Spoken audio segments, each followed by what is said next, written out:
ವರ್ಷಗಳಿಂದ ಕೈ ಎತ್ತಿ ಜೋರ ಘೋಷಣೆ ಕೊಡಬೇಕು. ನೀವು ತಮಿಳು ಕಾಲೋನಿ ನಿವಾಸಿಗಳಿಗೆ ಕಳೆದ 30 ವರ್ಷಗಳಿಂದಲೂ ಕೂಡ ಮೋಸ ಮಾಡುತ್ತಿರುವ ನಗರಸಭೆ ಆಡಳಿತಕ್ಕೆ ಹೇಳಿದಿಕ್ಕಾರ. ನಮಗೆ ವಸತಿ ಬೇಕೇ ಬೇಕು. ಅವರಿಗೆ ಎಲ್ಲ ರೀತಿಯ ಅಗತ್ಯ ಮೂಲಭೂತ ಸೌಲಭ್ಯಗಳು ಕೊಡಲೇಬೇಕು. ಬಡ ಜನರ ತೆರಿಗೆ ದುಡ್ಡನ್ನು ವಂಚನೆ ಮಾಡುತ್ತಿರುವ, ಬಡ ಜನರಿಗೆ ವಿರೋಧವಾಗಿ ನಡೆಯುತ್ತಿರುವ ನಗರಸಭಾ ಆಡಳಿತಕ್ಕೆ ಹೇಳಿದಿಕ್ಕಾರ. ನಮ್ಮ ತೆರಿಗೆ ನಮಗೆ ಬೇಕೇ ಬೇಕು. ನಮ್ಮ ತೆರಿಗೆ ಹಣದಲ್ಲಿ ನೀವು ನಮಗೆ ಉತ್ತಮ ಗುಣಮಟ್ಟದ ಕುಡಿಯುವ ನೀರನ್ನು ಕೊಡಲೇಬೇಕು. ಈ ಕೂಡಲೇ ಶುಚಿತ್ವಕ್ಕೆ ತಡೆಗೋಡೆ ನಿರ್ಮಾಣ ಮಾಡಲೇಬೇಕು. ಎಲ್ಲಾ ರೀತಿಯ ಹೊಸದಾಗಿ ಅಂಗನವಾಡಿಯಲ್ಲಿ ಕೂಡಲೇ ನಿರ್ಮಾಣ ಮಾಡಲೇಬೇಕು. ನಮಗೆ ಹೊಸದಾಗಿ ಪೈಪ್ ಲೈನ್ ಮತ್ತು ಯುಜಿಡಿ ಮತ್ತು ಚರಂಡಿ ನಿರ್ಮಾಣ ಮಾಡಲೇಬೇಕು. ನಮ್ಮ ತೆರಿಗೆ ಹಣ ಯಾರಿಗೆ ಕೊಟ್ಟಿದ್ದೀರಾ? ನಮ್ಮ ತೆರಿಗೆ ಹಣವನ್ನು ಯಾರಿಗೆ ಕೊಟ್ಟಿದ್ದೀರಾ? ನೀವು ಉತ್ತರ ಕೊಡಲೇಬೇಕು.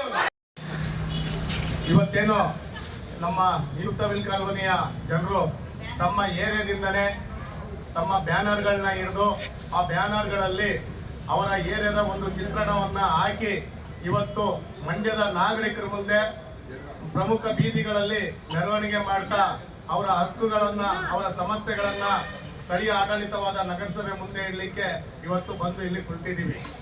ಇಷ್ಟೇ ಕಾರಣ, ಕಳೆದ 100ಕ್ಕೂ ಹೆಚ್ಚು ವರ್ಷಗಳು ತಲತಲಾಂತರದಿಂದ ವಾಸ ಮಾಡ್ತಿರ್ತಕ್ಕಂಥ ನ್ಯೂ ತಮಿಳು ಕಾಲೋನಿ ಜನರು ಅಲ್ಲೇ ಹುಟ್ಟಿ ಅಲ್ಲೇ ಬೆಳೆದು ಎಲ್ಲಾ ರೀತಿಯ ಕೆಲಸ ಕಾರ್ಯಗಳನ್ನ ಮಾಡ್ತಾ ಮಂಡ್ಯ ನಗರಕ್ಕೆ ಕೊಡುಗೆ ಕೊಟ್ಟಿರ್ತಕ್ಕಂಥ ಬಡ ಜನರ ಒಂದು ಕಾಲೋನಿಗಳು ಇವತ್ತು ಎಷ್ಟೊಂದು ಅಧ್ವಾನವಾಗಿದೆ, ಎಷ್ಟೊಂದು ಅನರ್ಮಲ್ಯ ಪರಿಸ್ಥಿತಿಗಳನ್ನ ನಿರ್ಮಾಣ ಮಾಡಿದೆ.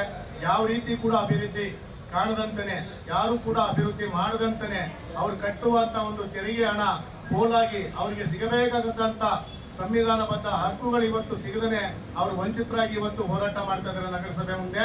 ಇದೇ ನಗರಸಭೆ ಅಧಿಕಾರಿಗಳಿಗೆ ಹಲವಾರು ಬಾರಿ ಮಳೆ ಬಂದಾಗ ನೀರು ತುಂಬಿ ಗೋಡೆಗಳು ಕುಸಿತಾ ಇದೆ, ಕೊಳಚೆ ನೀರು ಮನೆ ಒಳಗಡೆ ನುಗ್ಗುತ್ತಾ ಇದೆ, ದವಸ ಧಾನ್ಯಗಳು ಹಾಳಾಗ್ತದೆ, ಕುಡಿಯುವ ನೀರಿಗೆ ಕಲುಷಿತ ನೀರು ಮಿಶ್ರಣಗೊಂಡು ಆ ಜನರು ಕುಡಿತಾ ಇದ್ದಾರೆ, ಮಕ್ಕಳು ಮರಿಗೆಲ್ಲ ಕಾಯಿಲೆ ಬರ್ತಾ ಇದೆ.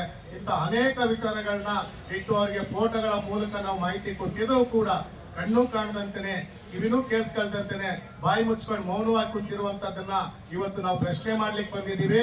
ಅದೇ ರೀತಿ ಹಲವಾರು ಜಿಲ್ಲಾಧಿಕಾರಿಗಳ ಸಭೆಯಲ್ಲೂ ಕೂಡ ಇಂಥ ಒಂದು ಸಮಸ್ಯೆಯನ್ನ ಜಿಲ್ಲಾಧಿಕಾರಿಗಳ ಮುಂದೆ ಇಟ್ಟಾಗ ಜಿಲ್ಲಾಧಿಕಾರಿಗಳು ಕೂಡ ಅವರು ಆದೇಶ ಮಾಡಿದ್ದಾರೆ, ಕೂಡಲೇ ನ್ಯೂ ತಮಿಳು ಕಾಲೋನಿ ನಿವಾಸಿಗಳಿಗೆ ಬೇಕಾದಂತ ಎಲ್ಲ ಮೂಲಭೂತ ಅಗತ್ಯ ಸೌಲಭ್ಯಗಳನ್ನ ನಗರಸಭೆ ಮಾಡಿಕೊಡ್ಬೇಕು ಅಂತ ಇದೇ ಕಮಿಷನರ್ ಆದಂತ ಪಂಪಶ್ರೀ ಅವರು ಕೂಡ ಅವತ್ತಿನ ದಿನ ಹೇಳಿದ್ದಾರೆ.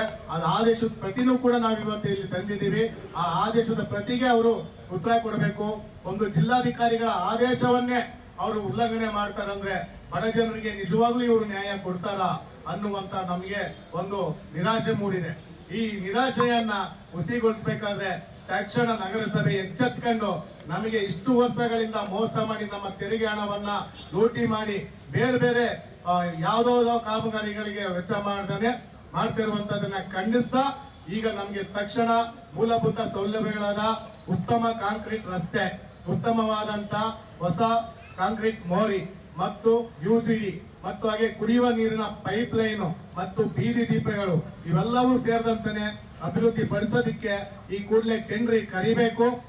ಇದಕ್ಕೆ ಸಂಬಂಧಪಟ್ಟಂತೆ ನಿರ್ಲಕ್ಷ್ಯ ಮಾಡ್ತಿರುವ ಸಮಾಜ ಕಲ್ಯಾಣ ಇಲಾಖೆ ಏನ್ ಮಾಡ್ತಾ ಇದೆ ಅವರು ಕೂಡ ಬಂದು ಇಲ್ಲಿ ಉತ್ತರ ಕೊಡಬೇಕು.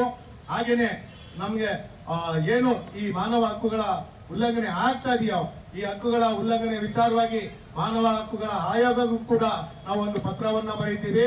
ಇಂಥ ಬೇಜವಾಬ್ದಾರಿಯಿಂದ ನಡೆದುಕೊಳ್ಳುವಂತ ಒಂದು ಆಡಳಿತವನ್ನ ವಿರೋಧಿಸಿ ನಾವು ಇವತ್ತು ಒಂದು ಹೋರಾಟ ಮಾಡ್ತಾ ಇವರಿಗೆ ಎಚ್ಚರಿಕೆ ಕೊಡ್ತಾ ಇದೀವಿ.